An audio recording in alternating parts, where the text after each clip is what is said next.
Red line Islamabad studio से जो लोग लोगों की ज़िंदगियों के फ़ैसले करते हैं, मौत, ज़िंदगी, इंसाफ, इज़्ज़त, उनकी अपनी डिग्री जो है कम से कम ठीक होनी चाहिए। आज जो अदालत से फ़ैसला आया बहुत उसके दूररस नताइज हैं।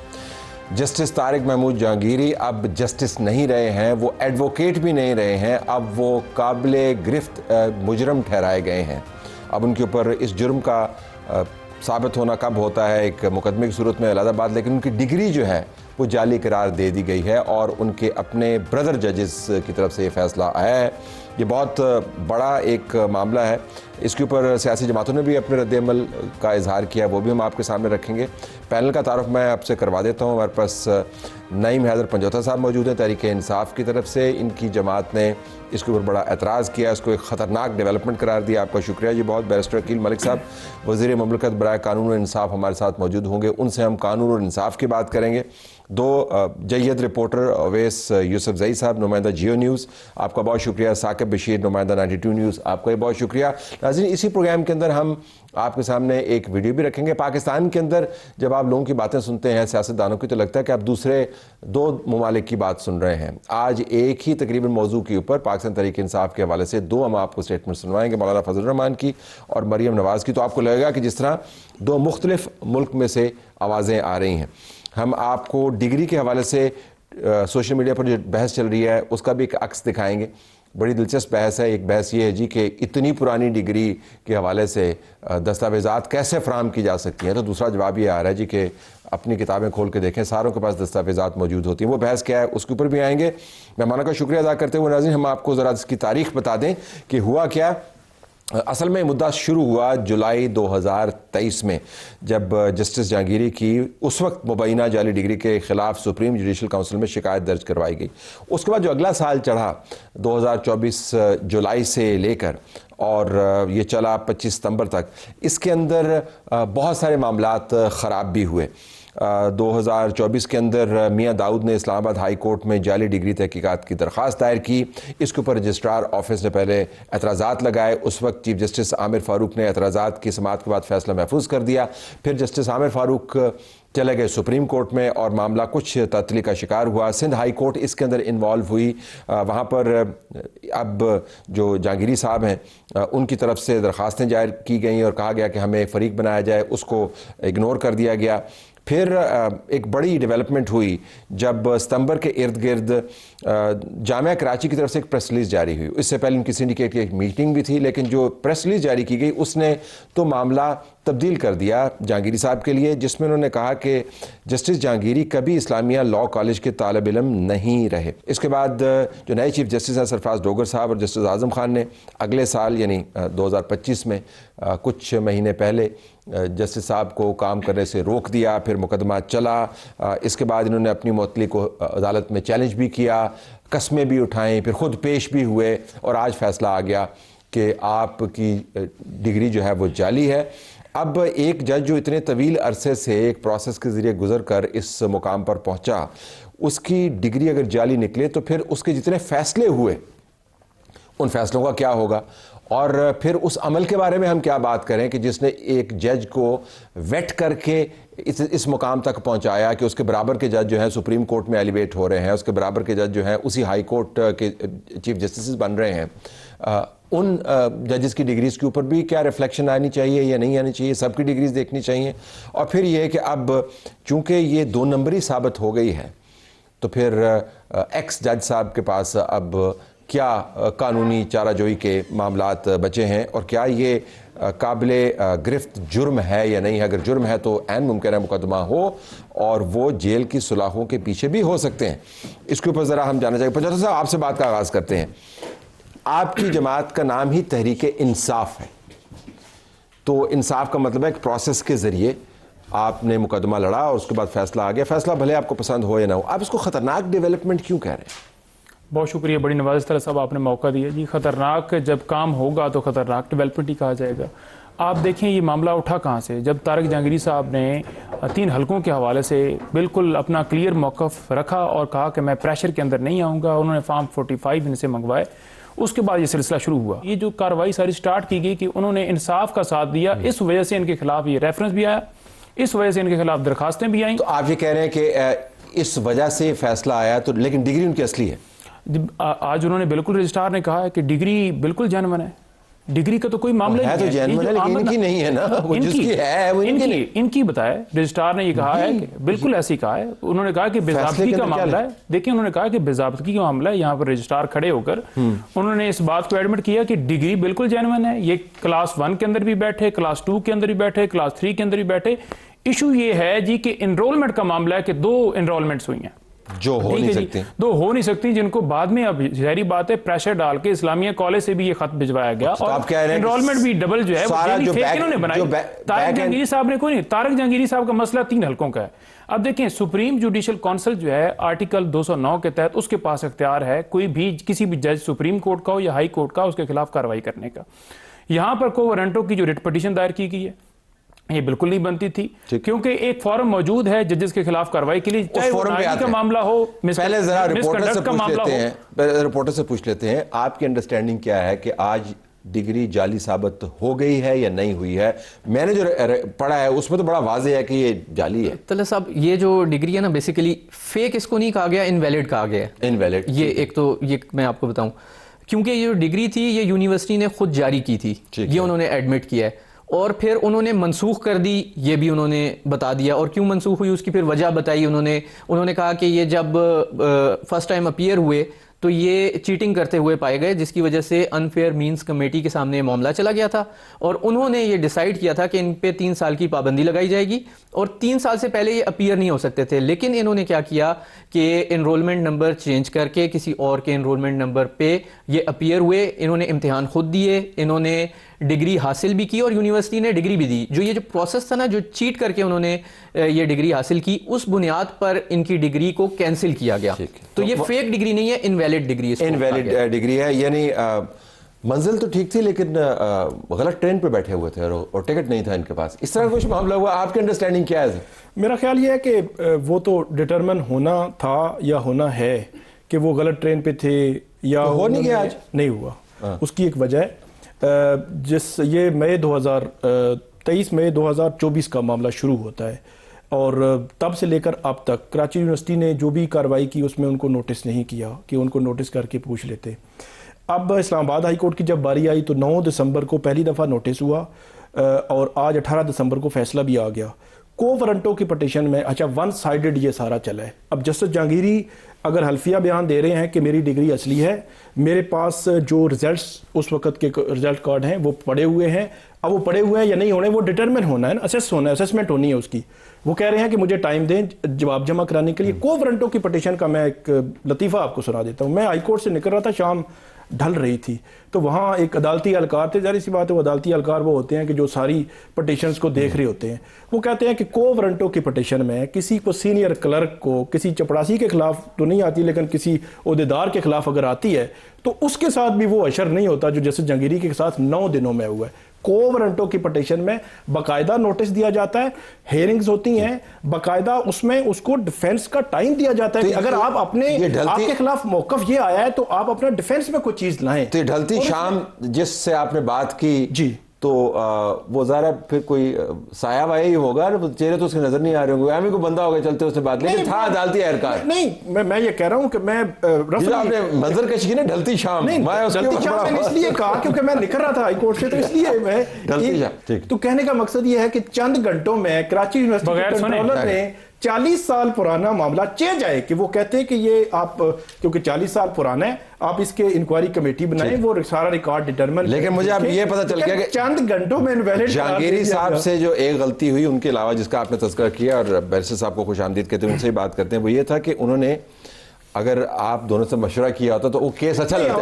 आपके आर्गुमेंट में वजन है, मैं बोल आपके आर्गुमेंट्स में वजन है, सो आई थिंक हम ये इसमें तमाम हकायक आज भी हाई कोर्ट के अंदर ये उनका खुद प्रेजेंट होना, जो एप्लीकेशन जागीरी साहब ने एप्लीकेशंस दी हैं काफी, मैं उसमें काफी मैं वो कह रहा लिखी भी है उन्होंने। अब नहीं, मैं ये कह रहा हूं कि वो खुद प्रेजेंट होना, probably this was not the right strategy. अगर वो लीगल ईगल्स को हायर करते तो शायद बेहतर हो लीगल ही हायर्स थे, वो खुद नहीं, आज लीगल सलाउद्दीन पहला उनका अकरम शेख मैं थे। खुद प्रेजेंट होऊंगा ना, पहला उन्होंने ये कहा। नहीं, उनका ये नहीं था। पहली हियरिंग पे वो आए, उन्होंने कहा मुझे टाइम दे, मैंने अपना वकील करना है और जवाब जमा कराना है। उन्होंने कहा ठीक है, टाइम हो गया, 3 दिन का टाइम मिला। पहले बैरिस्टर साहब आप भी अपनी बैरिस्ट्री के जौहर दिखाएं ना, बताएं क्या हुआ आपकी नजर में, क्या हुआ आज? तरसा बहुत बहुत शुक्रिया। देखें, जो कोर्ट रिपोर्टर्स ने आपको तमाम तरह जो तफसील बताई है वो तो वाक़तन इसी तरह है कि अनॉमलीज तो थी, चलें वो ये कहते हैं कि नहीं थी डिग्री जाली, लेकिन जो 2 रोल नंबर्स हैं वो तो एक इशू है, और वो वाक़तन इशू है कि किस तरह जो है procedural problem, and this is legally invalid. ठीक, और जब चीज़ लीगली इनवैलिड है, जब उनके ऊपर बार था 3 साल का, जब जिस तरह जिक्र किया, तो ये बात तो है कि जब जिस चीज़ की फाउंडेशन ही गलत रखी गई हो तो वो आगे भी जाके गलत ही हो जाती हैं। नहीं, वो बात आपकी ठीक है, लेकिन मैं ये समझता हूँ कि इस तमाम तर मामले के ऊपर देखें, मुख्तलिफ दोनों माशाल्लाह ज़बरदस्त कोर्ट रिपोर्टर्स हैं, वकला हैं, हमारी अपनी बार्स के अंदर ये ड्राइव चलती है वकला की वेरिफिकेशन, डिग्रीज की वेरिफिकेशन के हवाले से। फिर इवन के आपको याद होगा कि बार काउंसिल्स का एक मामला था, जो एक ऐसा मामला था जिसमें बार काउंसिल्स के इलेक्टेड ऑफिशियल्स, उनको जो है वो लेकिन बदौलत साहब का ये आर्गुमेंट था इसलिए क्योंकि उनकी डिग्रीज का इशू था। उनका ख्याल ये है कि इसका ताल्लुक सियासत से जुड़ा हुआ है, इसका ताल्लुक डिग्री के मुस्तनद होने या ना होने से नहीं जुड़ा हुआ। उनका आर्गुमेंट ये, मैं जरा आपका पॉइंट ऑफ व्यू जानना चाहूंगा कि जहांगीरी साहब, सियासत से तो इसका कोई लेना देना नहीं था। मैं समझता हूँ कि बिल्कुल ये लीगल स्ट्रैटेजी, क्योंकि एक वकालत से भी बड़ा अरसा एक मुंसलिक रहे हम ना, उन्हें different role different position, but वाक़तन उनको डे 1 से अगर वाक़तन उनको कोई इशू था और अगर कोई ऑब्जेक्शन उन्होंने किया था तो फिर तो या तो उन जज साहब के सामने पेश ही ना होते, ठीक, डे 1 से। और फिर लीगल जो हैं शुरू से ही वो लीगल मैं पॉइंट, क्योंकि मैं मेरी गिरफ्त कमजोर है इन मामलों में, यही पॉइंट रेज करना चाहता हूं। देखिए, अपने केस में एतराज किया था उन पे कि मैं आपके खिलाफ उधर सुप्रीम कोर्ट का मामला चैलेंज कर से अलग हो जाए। साकिब साहब, ये तो देखें ना, ये रवायत किसने रखी, ये आप मेरे से बेहतर जानते हैं कि रवायत किसने रखी, कि किसी पे एतराज किया गया फिर उन्होंने नहीं रिक्यूज किया अपने आप को उस बेंच से। तो ये रवायत तो मैं नाम ना ही लूं तो बेहतर है। का सवाबदीद होता है, ये कहा जाता है कि वो सवाबदीद है, लेकिन उन्होंने जब सवाबदीद तो होती है, लेकिन आप आउट ऑफ द कोर्ट अगर वो केस जज दूसरे जज के साथ, वैसे मैं जानना ही चाह रहा हूं कि अगर ऐसा मामला होता पंजोता साहब, अगर आपके हमारे अपने दोस्तों के हवाले से या हमारे जितना कैमरा क्रू है या प्रोडक्शन का स्टाफ है, अगर उनसे कोई ये एतराज़ करता कि भाई आपकी डिग्री के अंदर या उस प्रोसेस के अंदर कुछ सुकम है, तो हम सबसे पहले तो उस एतराज़ को खुद से दूर करते। और ये मैं 2023 से मैं इस वजह से बता रहा हूँ कि जब पता ये चल जाए कि मामला चल रहा है, 2.5 साल आपके पास है, तो आप ये तो काम करें कि अपना रिकॉर्ड तो दुरुस्त कर लें, ताकि जब ये मामला आपके सर के ऊपर फूटे सियासी वजूहात की, तो आप कहें जी यार देखो जी मेरे को तो ये नहीं किया उन्होंने, ये क्यों नहीं किया? देखिए, रिकॉर्ड देखें ना, जो फैब्रिकेटेड बना के पेश किया है वो यूनिवर्सिटी वालों ने, इस्लामिया कॉलेज वालों ने, उन्होंने बना के पेश किया। तो हायर एजुकेशन कमीशन आए हैं, ये ठीक नहीं है। देखिए, मैं उस पर आपको यही मौक़िफ़ दे रहा हूँ कि सबसे पहले अगर आप देखें आर्टिकल 209 की सब क्लास 7, जिसके अंदर वाज़ा लिखा हुआ कि जो प्रोसीजर 209 के अंदर आर्टिकल के अंदर दिए हुए जजेस को हटाने के हवाले से, उसके अलावा कोई प्रोसेस अडॉप्ट नहीं किया जा सकता। जब आपके खिलाफ पॉलिटिकल विक्टिमाइजेशन हो रही हो और आपको नजर आ रहा हो कि पूरा फिक्स मैच है, सुप्रीम जुडिशल काउंसिल के अंदर कार्रवाई चल रही है, आमिर नामी शख्स जो करंगी का रहायशी आज तक फिर उसके बाद देखा भी नहीं है, और यकतरफा उसके खिलाफ डिग्री की कार्रवाई कर दी जाती है जज के खिलाफ। यूनिवर्सिटी इन्वॉल्व है, गुजारिश, सिंध हाई कोर्ट के अंदर ये मामला पेंडिंग है, यूनिवर्सिटी इन्वॉल्व है, हायर एजुकेशन इसके अंदर इन्वॉल्व है, इसके अंदर आपके इस्लामाबाद हाई कोर्ट के जज साहिबान इन्वॉल्व है, तो आपको प्रोसेस के मुख्तलिफ स्टेजेस पर एतराज तो हो सकते हैं। देखिए, आप जितने प्रोसेस लेकर आए ना, जुडिशल काउंसिल को, सिंध हाई कोर्ट में मामला पेंडिंग हो, इस्लामाबाद हाई कोर्ट के अंदर वो मांग रहे थे कि हमें टाइम दिया जाए ताकि हम प्रॉपर जवाब जमा करा सकें। इनको 2 दफा मौका दिया गया 3-3 दिन का, क्योंकि सजा सुनानी थी लिखी लिखाई। 3 दरखास्तें थी, 3 दरखास्तें ऐसी उड़ाई गई जैसे इमरान खान के केस में किया। प्रोसेस स्लो होता है आपको एतराज होता है, जब प्रोसेस तेज होता है आप जरा स्पीड बता दें, 60 पे चलना है कि 70 पे चलना है। देखिए, ये कोवरेंटो के तहत ये प्रोसेस कर ही नहीं सकते। ये सुप्रीम जुडिशल काउंसिल के पास मामला था और उन्होंने भी तमाम हकायक देखने थे। बताइए। देखिए तलत साहब, ये जो बात कर रहे हैं ना कि सुप्रीम जुडिशल काउंसिल के पास मामला था, वो देख सकते थे, ये बात इनकी ठीक है कि जज के खिलाफ कोई भी चीज़ हो तो उन्होंने प्रोसीड करना होता है। यहाँ पे थोड़ी सी इसको आप समझें बात को कि डिफरेंट है मैटर।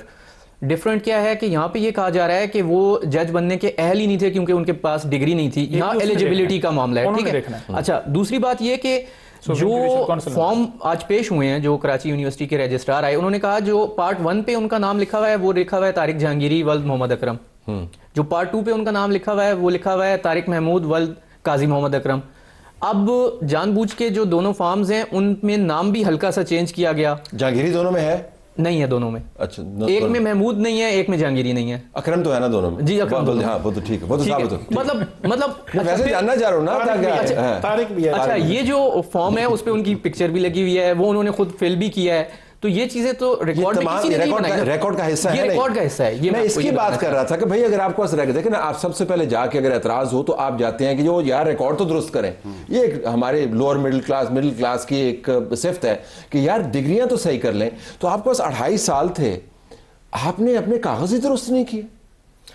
ये है कि नहीं मिस्टेक? नहीं, मिस्टेक मैं नहीं मिस्टेक कहूंगा। उसकी वजह ये है कि ये ना क्या क्या कि उनकी आपने डिग्री फारिग नहीं, डिग्री तो चले उनका मामला है ना। मैं वैसे कह रहा हूं ना कि उनको मशवरा सही दिया होता। बैरिस्टर साहब बैठे हुए हैं, ये भी बता दें कि सिंध हाई कोर्ट ने जब कराची यूनिवर्सिटी की उस डिक्लेरेशन को मुअत्तल किया हुआ है, मतलब वो फील्ड में नहीं है कि कराची यूनिवर्सिटी ने डिग्री कैंसिल की हुई है, जिसकी बुनियाद पर इस्लामाबाद हाई कोर्ट ने फैसला दिया है।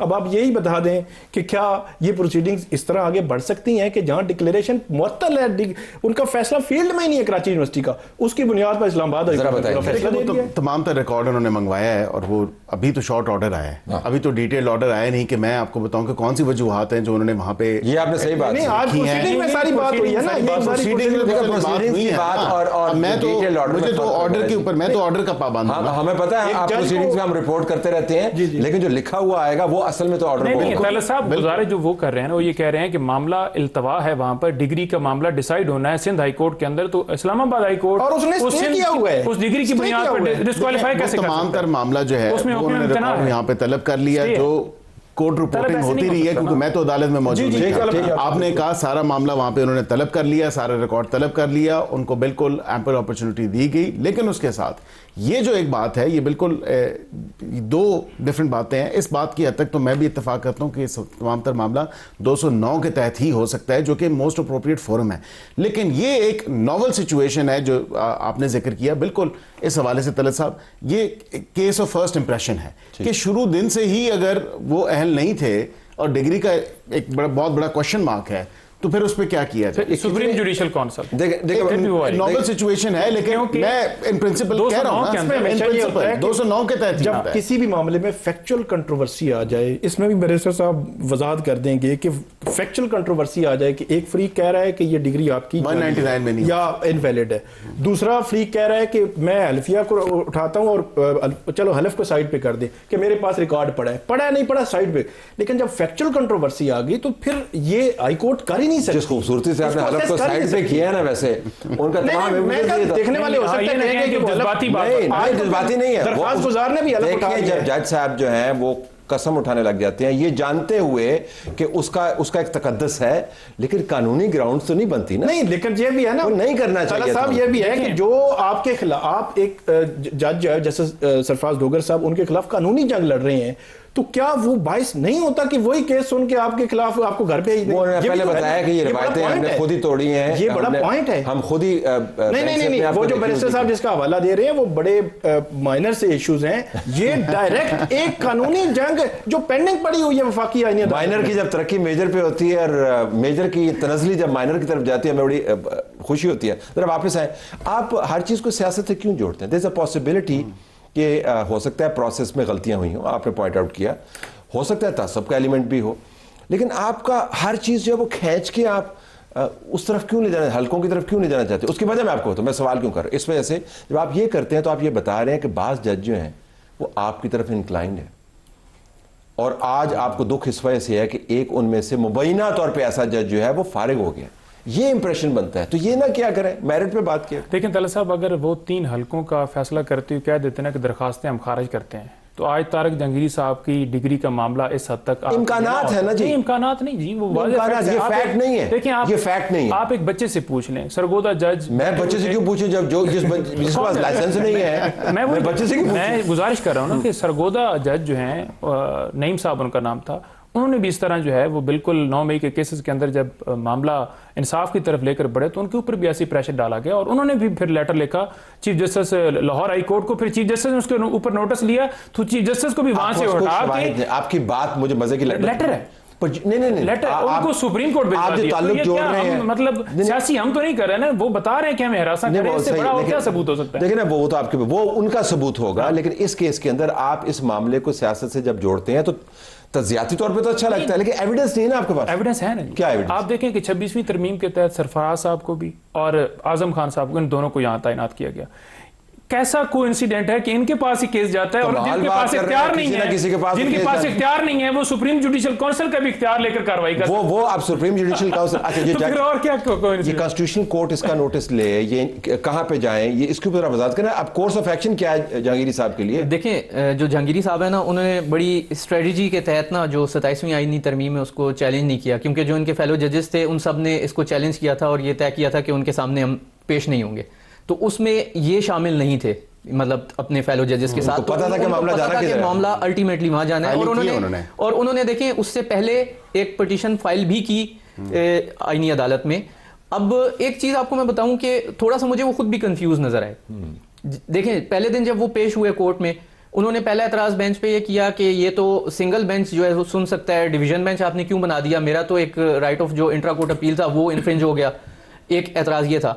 साथ ही उन्होंने दरखास्त डाल दी कि आप एक फुल कोर्ट बना दें जिसमें चीफ जस्टिस और ट्रांसफर जजेस ना बैठें और वो मेरा केस सुने। अब एक तरफ वो कह रहे हैं सिंगल बेंच जो है सुने, दूसरी तरफ कह रहे हैं फुल कोर्ट सुने। मुश्किल में जब बंदा पड़ता है तो इधर उधर की बात है। लेकिन ये आपने दिलचस्प बात की कि कॉन्स्टिट्यूशनल कोर्ट के सामने अब वो जाएंगे। वो कोर्ट तो मानते ही नहीं है, बहुत सारे जज साहबान हैं, लेकिन वहीं पे अब जाना पड़ेगा। इसका मतलब निजाम ने फिर जड़ तो पकड़ ली ना, वो कॉन्स्टिट्यूशनल कोर्ट। नहीं, बड़ी क्लैरिटी है मेरे ख्याल में। पिछले दिनों जब 27वीं आईनी तरमीम आई तो ये वकला जब वो कह रहे थे कि हमने उसके सामने पेश होना है, पेश तो होना पड़ेगा ना, क्योंकि अब एग्जिस्ट करता है ना, जो आइन एग्जिस्ट करता है ये अगर ख़त्म नहीं होगा तो आप कुछ नहीं कर सकते। तो वफाकी आईनी अदालत के सामने उन्होंने पहले भी पटिशन फाइल की और अब भी मेरी इतला के मुताबिक वो आईनी अदालत के सामने जा रहे हैं। अब इसमें जो इनको बगैर सुने, कराची यूनिवर्सिटी की जाने की बगैर सुने सारे मामला जो किया गया है, मेरे ख्याल में इतने बड़े लूप होल्स हैं।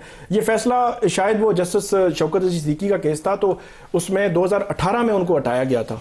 उसमें जब 18, मुझे अभी भी याद है, साकिब निसार साहब वो चीफ जस्टिस थे, तो वो जस्टिस शौकत सिद्दीकी भूलने वाली बात तो नहीं, एप्लीकेशन लाते थे जस्टिस साहब को, अब साकिब को क्या ये बात भूलेगी के सामने वो कोई भी एप्लीकेशन काजी फाइज साहब वाली कोई नहीं भूल रही किसी को, तो कोई भी भूल गया उसका, हमने तो कोई हवाला नहीं दिया, हमने तो कोई हवाला नहीं दिया, आपको नहीं होगा कर देते थे कोई भी एप्लीकेशन। फिर 2018 से लेकर 23 तक ये केस पड़ा रहा, चलता रहा। आखिर में वो केस सिर्फ मेरिट पे नहीं, उन्होंने कहा इसको तो फेयर ट्रायल ही मिला।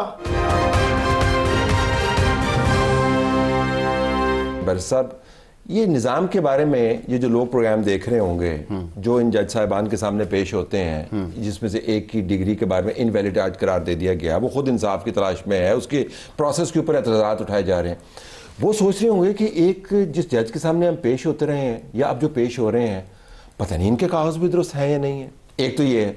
दूसरा ये कि जब जज साहब ये कह रहे हैं कि मुझे इंसाफ नहीं मिल रहा सही तरीके से, तो हमें क्या इंसाफ मिलेगा? तो एक तरफ से तो आपने ट्रस्ट इस्टेब्लिश करने की कोशिश की, लेकिन निज़ाम तो मुकम्मल तौर पर एक्सपोज हो गया। नहीं, देखें, ये एक ऐसी सिचुएशन है और ये किसी भी वकील के साथ हो सकती है, और ये एक जो वेरिफिकेशन हमारी ड्राइव, जिस तरह मैंने पहले आपसे जिक्र किया कि मुतवातिर तौर पे चलती रहती है मुख्तलिफ वेरिफिकेशन ड्राइव। अब जब बात एक दफ़ा मंजर यहाँ पे आई और हुकूमत का कोई इसमें इंटरेस्ट नहीं है और हुकूमत इससे बिल्कुल किसी तरह भी कनेक्टेड नहीं है, लेकिन मैं कह रहा हूं ये एक लीगल सिस्टम की शफाफियत और क्वालिफिकेशन होना चाहिए। तो this is where we ensure सारों की डिग्रियां ना टेस्ट करवाएं, मेरे ख्याल से वेरीफाई करवाएं। हाँ, नहीं, वो टेस्ट तो आप कह रहे हैं ना कि मुफा से करा लेंगे, मुल्क से बाहर किसी हायर एजुकेशन कमीशन से, हायर एजुकेशन कमीशन ने टेस्ट करना होगा वेरिफिकेशन के बाद। HEC से मैं जेन्युइनली ये बिल्कुल मैं जेन्युइनली होना चाहिए। I think it needs to be done, because thing is के ये देखे ना, जब आप एक सियासतदान को इतनी आग की भट्टी से गुजारते हैं, जब आप बड़ी पावर है, जब आप बाकियों को गुजारते हैं, तो मेरे ख्याल से इतने इस पे तो आप एग्री करें जज साहब, सारों की डिग्रियों को हो सकता है कोई आपकी लॉटरी निकले भी। मेरा ख्याल में जो 27वीं तरमीम के बाद जजेस आए ना नए या 26वीं के बाद वो बच जाएंगे। नहीं, इस तरह ही हो रहा है ना जी, आपके सामने है मामला कि एक शहरी आया, उस शहरी का आज क्या आप कहेंगे जी अक्रॉस द बोर्ड सबके करें, अगर किसी का फायदा वहां पे होता है अक्रॉस द बोर्ड सारों की डिग्री चेक होनी चाहिए ना। कौन चेक करेगा? क्या कोई न्यूट्रल? यहाँ पर तो आपके इलेक्शन ही जो है वो न्यूट्रल नहीं होते, उसमें धांधली हो जाती है। तो क्या कोई न्यूट्रल इदारा है जो चेक करेगा किसी की डिग्री? नहीं, अगर पीटीआई चेक कर लेता, पीटीआई नहीं, न्यूट्रल। पीटीआई को सिर्फ पीटीआई पसंद होगी ना। देखिए, हम तो ये कह रहे हैं कि इलेक्शन कमीशन ही बेशक हो, लेकिन साफ और शफाफ इलेक्शन करा दें। अगर अदलिये की बात की जाए तो हम तो कह रहे हैं कि इंसाफ वाले जजेस होने चाहिए। जब आप एक तरफ केसेस नहीं लगाएंगे, दूसरी तरफ से पीडे लगाएंगे और आपके पास इख्तियार भी नहीं होगा, आप इख्तियार इस्तेमाल ये करेंगे, जुर्म बात है होगी। क्या जो अभी आज साबित हुआ इनवैलिड डिग्री और ये तमाम प्रोसीजरल मामला, ये और काबिल गिरफ्त है नहीं, इसके ऊपर रहनुमाई करें। जी बिल्कुल तला साहब, देखें ये जो आज शॉर्ट ऑर्डर आया ना, इसमें तो उन्होंने कह दिया कि वो अहल नहीं थे जज बनने के, वकील बनने के, इसलिए उनको हटा दिया गया उहदे से। लेकिन इसके कॉन्सिक्वेंसेज हैं, क्योंकि एक फोर्जरी जो है वो साबित हो रही है कि इनरोलमेंट जो फॉर्म था वो किसी और का यूज़ हुआ और किसी और का नंबर था वो आपने इस्तेमाल किया, तो और उसकी बेस पे फिर आप पहले वकील बने, फिर और सिर्फ वकील नहीं बने, मैं आपको बताऊं वो बहुत अहम पोस्ट पे रहे हैं जज बनने से पहले भी। वो एडवोकेट जनरल इस्लामाबाद के उहदे पे रहे हैं, वो डिप्टी अटॉर्नी जनरल रहे हैं इस्लामाबाद में, और वो नैब के डिप्टी प्रोसिक्यूटर जनरल भी रहे हैं। ये तमाम पोस्ट उन्होंने होल्ड किए हैं, और जो वैसे उन्होंने केसेस किए, तो निजाम सारा सो रहा था उस वक्त। और जब वो जज बन रहे थे उस वक्त सारा जो प्रोसेस होता है, तमाम इदारे चेक करते हैं, वो प्रोसेस सारे हो के प्रोसेस क्या होता है बताएं ना। वो देखिए, उसी की बात मुख्तलिफ इदारों से रिपोर्टें आती हैं, बिल्कुल होती हैं, और रिपोर्टें ठीक आई होंगी तभी तो जज असल में मुझे बसाद एहतराम माज़रत के साथ ये तमाम तर बात कहनी पड़ती है कि जब एलिवेशन हुई तो वो साल 2020 था, और जब कॉन्फर्मेशन हुई तो साल 2021 था, और जब एडवोकेट जनरल बने उस वक्त पीएम मिलन की हुकूमत नहीं, मैंने तो देखें उसमें तो हम कह रहे हैं ना, जज के लिए तो आप एक और उसका जो एक हायर स्टैंडर्ड होता है ना, वो आपको देखना होता है। अब ये एलिवेशन कैसे हुई है, किस तरह हुई है, उस टाइम जेसीपी में कौन था, उस टाइम लॉ मिनिस्टर साहब जो भी थे, वहाँ पे जो सीनियर प्यूनी जज थे वो क्या कौन थे, मतलब ये देखने वाली बात है ना, चीफ जस्टिस कौन था उसदा, ये तमाम तर चीज़ें देखने वाली हैं। 20 और 21 का वो टाइम था जब ये इनकी एलिवेशन हुई, और ये देखने की ज़रूरत है, क्योंकि ये दिस शुड नॉट स्टॉप है। ये इसके बड़े जिस तरह कहा ना कि far and wide reaching consequences and effects होंगे और होने चाहिए, क्योंकि हर देखे ना, अगर पाकिस्तान को आपने कहीं पहुंचाना है तो ये we'll have to start with सब। मैं इसमें एक चीज़ ऐड करना चाहूँगा कि मेरा ये ख्याल है कि जज साहब को कहीं ना कहीं ये तो बिल्कुल मालूम था कि उन्हें ओहदे से हटाया जा रहा है। अब फ़र्क ये था कि वो रिज़ाइन दे के उन्होंने जाना है या ये प्रोसीडिंग के नतीजे में जाना है। उसकी वजह क्या है, उन्होंने देखें जो दरख्वास्त दी उसमें उन्होंने एक बड़ी अहम बात लिखी है।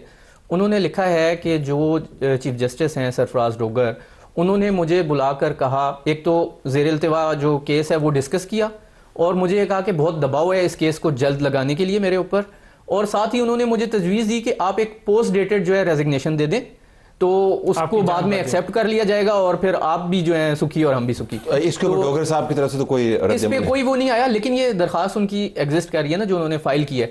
तो इसका मतलब तो ये हुआ कि उनको ये कन्वे भी कर दिया गया था या बता भी दिया गया था, और उनके भी नॉलेज में था कि अल्टीमेटली मैंने जाना है, लेकिन किस तरीके से जाना है वो शायद ऑप्शन उनके पास थी। जरा जुर्म की तरफ आए, आज इल्ज़ाम साबित हुआ तो उसके फिर नताइज भी निकलेंगे। ये फिलहाल तो एज वी स्पीक, उसके बाद क्या लीगल प्रोसीडिंग्स होती हैं, क्या ये काबिल गिरफ्त जुर्म है या नहीं है? अभी जो सिचुएशन एग्जिस्ट करती है उसके मुताबिक तो माजी में हमने देखा है कि अगर डिग्री लोगों की जाली निकली हैं तो उसके खिलाफ FIA प्रोसीड करती रही है, और उनके खिलाफ उनको गिरफ्तारियां भी हुई हैं, सारा कुछ होता रहा है। अब इस स्पेसिफिक केस में क्या होगा ये भी कहना कबल अज़ वक्त है, क्योंकि जो फैसले इन्होंने किए उनका क्या होगा, मुझे जरा उनकी बड़ी फिक्र है। फैसले तो स्टैंड करते हैं, वो तो पास्ट एंड क्लोज, वो तो बिल्कुल ठीक है। नहीं, अगर पास्ट एंड क्लोज ट्रांजैक्शन है तो पास्ट एंड क्लोज ट्रांजैक्शन और डिग्री भी होनी चाहिए ना। फिर जब आपने उनको एलिवेट कर दिया, असली है ना, वो तो असली है, इनवैलिड है ना प्रोसीजर। लेकिन प्रोसीजर किसने इनवैलिड किया है वो आपको भी पता है। इस वक्त पाकिस्तान में 3 बंदे कह रहे हैं कि डिग्री जो है वो है, और 2 जिसमें हमारे स्टूडियो में बैठे हैं और एक जज साहब रजिस्ट्रार साहब ने खुद कहा कि आपकी डिग्री असली है। But I really want to know कि वाकईतन आपके ख्याल में इनके कलम से जो फैसले गए वो उनकी वैलिडिटी कायम रहनी चाहिए, होगी तो सही, लेकिन कायम रहनी चाहिए या नहीं, ये जानते हुए क्वालिफाइड नहीं थे वो। लेकिन that's another debate all together. बात यह है कि कई दफ़ा इस तरह भी होता है कि कई जजेस जो हैं वो रिजाइन दे के चले जाते हैं फॉर वट एवर रीजन, उनके भी फैसले तो हमें इसमें नहीं जाना चाहिए। इसमें आई थिंक नहीं, ये फिर एक बहुत ऐसी बहस या डिबेट खुल जाएगी या छिड़ जाएगी जो ना खत्म होने वाली है। मेरा वैसे भी इतनी फाइलें खुली हैं। जो आएगा ना डिटेल्ड जजमेंट आएगी उसमें इसको कवर देंगे वो उसमें के अगर नहीं भी होगा तो हमारे प्रोग्राम की बहस के अंदर जो हुआ, आपका मशवरा क्या होगा जहांगीरी साहब को इस वक्त? नहीं, वो बिल्कुल जिनको हम ना एडवोकेट कह सकते हैं ना जस्टिस कह सकते हैं। नहीं, बिल्कुल आईनी बेंच के सामने वो जाएंगे और आईनी बेंच अब देखते हैं। बेंच आप मानते ही नहीं है, आईनी अदालत आईनी अदालत है, आप तो मानते ही नहीं है उसको। क्यों मशवरा गलत दे रहे हैं? देखिए, मानते तो नहीं है, लेकिन जो प्रोसेस है वो तो अडॉप्ट करना है ना। मानते तो हम ठीक है, डोगर साहब को नहीं है, आजम साहब को नहीं है, लेकिन उन्होंने प्रोसेस तो फॉलो करना है। और वो जो आईनी कोर्ट है वो देखेगी कि जब मामला कराची सिंध हाई कोर्ट के अंदर पेंडिंग था और वहां पर डिग्री वाला इशू अभी फाइनल नहीं हुआ था, तो कैसे इस्लामाबाद हाई कोर्ट 3 दरखास्तें मैं तो उम्मीद लगाए बैठा था पंजाब साहब आप उनको धरने की दावत देंगे कि धरना करें, क्योंकि आप तो यकीन रखते हैं ना। नहीं, हम तो बिल्कुल मानते हैं, किसी को भी नहीं है। रूल ऑफ लॉ ना वजीर आजम को मानते हैं, ना सदर को मानते हैं, ना चीफ जस्टिस नहीं। आज देखिए उन्होंने कॉन्स्टिट्यूशनल कोर्ट को माना है। इस हद तक जहांगीर साहब को आपने मशवरा दिया है, लेकिन उसके साथ ये भी कहते हैं कि अडॉप्ट करना है। एक जो चीज़ है तलत साहब, ये एक तो शफाफ जो ट्रायल है या हक़ समात उनको मिलना चाहिए था, 9 दिनों में ये फैसला आया है। दूसरी बात ये है कि ये एक ऐसा Pandora box Islamabad high court ने खोला है। आज तक जो एक हाई कोर्ट के एक जज ने दूसरे जज को घर नहीं भेजा, अब जो है वो को वारंटो में सुप्रीम कोर्ट के जजों के खिलाफ भी को वारंटो आएगी, हाई कोर्ट्स के जजेस के खिलाफ भी, और जिसको फिर घर भेजना होगा फिर कोई भी तरीका निकाल के भेज दिया जाएगा, वगरना हमेशा से सुप्रीम जुडिशियल काउंसिल ही देखती है। ये खाली ये बात किसी हद तक इनकी दुरुस्त है, मैं एग्री करता हूं। और उसमें एक और चीज भी है तलत साहब, बात यह है कि जिन बाकी ओहदों को 209 की प्रोटेक्शन हासिल है, अब इसके बाद ये डिटेल फैसला आएगा, क्या रीजनिंग उन्होंने दी है, ये एक और बहस नहीं छिड़ जाएगी और शुरू हो जाएगी। लेकिन आप आखिर में ये चीज़ भी इनसे पूछें, कहते हैं इंसाफ वाले जजेस होने चाहिए, तो इनसे पूछें कि क्या तहरीक इंसाफ वाले जजेस होने चाहिए या इंसाफ वाले जजेस? एक तहरीक के जरिए इंसाफ वाले जजेस होने चाहिए, इस तरह आप कह सकते हैं। I have to close this. लेकिन हमने सियासतदानों को अदालतों में से ऐसे फारिग होते हुए देखा है। एक मशहूर ज़माना जज साहब थे जो कहते थे कि ये 2-3 MP तो मैं वैसे ही फारिग कर देता हूँ। आज जज साहब के ऊपर मामला ठहरा है, जिनको अब हम ना जज कह सकते ना एडवोकेट। ये एक बहुत ही बड़ा सिग्निफिकेंट वाक़या है। बहुत शुक्रिया जी। अब हम ज़रा इसी से रिलेटेड सोशल मीडिया पर जो डिबेट चल रही है वो आपके सामने रखते हैं। आमिर मतीन सीज़न सहाफ़ी हैं, एंकर पर्सन हैं, हमारे दोस्त हैं। उन्होंने एक सवाल उठाया जी कि कितने लोगों के पास 34 साल पहले पास किए इम्तिहान के सेमेस्टर या पार्ट 1 और 2 की मार्कशीट होती है? क्या सुनने वाले जजों के पास तफसीली मार्कशीट है? सवाल तो बड़ा ज़बरदस्त है। इसके ऊपर बहरहाल शनीला अमार सिकंदर ने जवाब दिया। उन्होंने कहा कि मेरे पास 30 साल पहले की मैट्रिक की मार्कशीट्स मौजूद हैं और मेरे हस्बैंड के पास 40 साल पहले की मैट्रिक की ये शीट्स मौजूद हैं। हमारे पास तो सब कुछ मौजूद हैं। जिन्होंने फ्रॉड किया हो उनके पास कुछ नहीं होता। रेगुलर पढ़ने वाले हर बंदे के पास सब दस्तावेज़ात होती हैं। ये भी इसका जवाब मौजूद है। मैं अपने बारे में बता सकता हूँ, मेरे पास तो डिग्रीज मौजूद है। आप अपनी फाइलें देख लें कि आपके पास कितनी डिग्रीज हैं या नहीं है। लेकिन हमारे और आपकी डिग्रीज का इतना फ़र्क नहीं पड़ता। अगर आप अहम ओहदों पर तैनात हुए हैं तो फिर आपके कागज़ पूरे होने चाहिए। हम आपको वीडियोज़ दिखाते हैं। पाकिस्तान के अंदर से जब आवाज़ें उठती हैं तो लगता है कि 2 मुख्तलिफ ममालिक से आवाज़ें उठ रही हैं। मौलाना फजल रहमान भी बोले PTI के हवाले से, मरीम नवाज साहबा भी बोली, तो सुनते हैं कि दोनों ने क्या क्या बातें की। मैं तो ये भी कहूँगा कि वो क्यों गिरफ्तार है। मैं तो ये भी कहूँगा कि उनके साथ मुलाकात की क्यों नहीं दी जा रही। न मैं सियासतदानों की गिरफ्तारी के हक़ में हूँ, न मैं सियासतदानों के साथ मुलाकात को बंद देखना चाहता हूँ। लेकिन अब यह है कि हुकूमत जो है वो किसकी है और असल हुकूमत फिर किसकी है। तो उनकी पॉलिसियाँ हैं, उनकी सोच है, उनके फैसले हैं, उसके तहत हम सब जिंदगी गुजार रहे हैं। पंजाब का वजीर आला दिन रात एक करके अपने लोगों की बेहतरी के लिए काम करता है। आप लोगों को प्रोटोकॉल से फुर्सत नहीं है, आप लोगों को जेलों के बाद धरने देने से फुर्सत नहीं है। अवाम मर रही है भूखी, अवाम आपका रास्ता देख रही है, अस्पताल में मरीज रुल रहे हैं। दो अपने लोगों को ग्रीन बस, दो अपने लोगों को होनहार स्कॉलरशिप, दो अपने लोगों को लैपटॉप्स, दो अपने लोगों को एयर एम्बुलेंस, दो अपने लोगों को अपना घर स्कीम, दो अपने लोगों को फ्री इलाज उनकी दहलीज पर, दो अपने लोगों को मेट्रोस। तो इसके लिए बेटा काम करना पड़ता है मेरे जान, आपको मैं ये कह रही हूं। अब ये 2 पॉइंट ऑफ व्यू है, एक सियासी मामलात के ऊपर है और एक तरक्याती मामलात के ऊपर है, लेकिन दोनों आवाज़ें पाकिस्तान में से आ रही हैं। इजाज़त चाहते हैं। अल्लाह हाफ़िज़।